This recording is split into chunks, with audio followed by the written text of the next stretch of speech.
প্যাস্টেলে যেভাবে আমরা কালারটা করি সেরকমভাবে কিন্তু পেন্সিলেও করবো।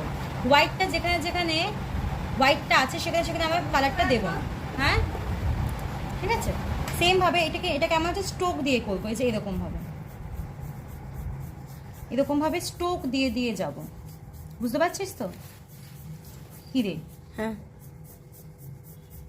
যতটা স্কাই আছে আগে স্কাইটাকে আমরা পুরোটা কমপ্লিট করে নেব, কিন্তু স্ট্রোকটা যেন সুন্দর হয় এরকমভাবে। আর পেন্সিলের মুখটা চেষ্টা করবে না সবসময় ছোচালো টাইপের থাকে।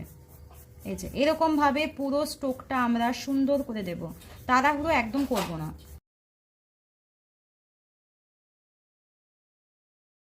ঠিক আছে, এটা আমি দিলাম। এরপরে আমরা এইটা একটু ভায়োলেট দেবো, এই ঠিক এই জায়গাটাতে যেখানটাতে আছে সেমভাবে দেবো এরকমভাবে স্ট্রোক দিয়ে দিয়ে, কারণ পুরো পেন্সিলটা স্ট্রোকেই আছে। যেই জায়গাটা ভায়োলেট আছে, যেই জায়গাটা ব্লু আছে, সেই জায়গাটাতেই কিন্তু দেবো। ঠিক আছে, এরপর এখানটাতে একটু ব্লুও দেখতে পাচ্ছি, এই জায়গাটা সেমভাবে এই জায়গাটাতে ব্লু দেবো। ফাঁকা ফাঁকা দেবো না, ঘন ঘন দেওয়ার চেষ্টা করব। ঘন ঘন দিতে দিতে পেন্সিলটা দেখবি অটোমেটিক্যালি স্মুথ হয়ে যাবে।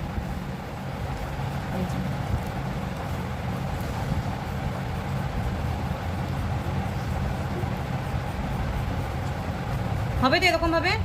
হ্যাঁ, এরকমভাবে পুরো স্কাইটা করো, হবে? চলো।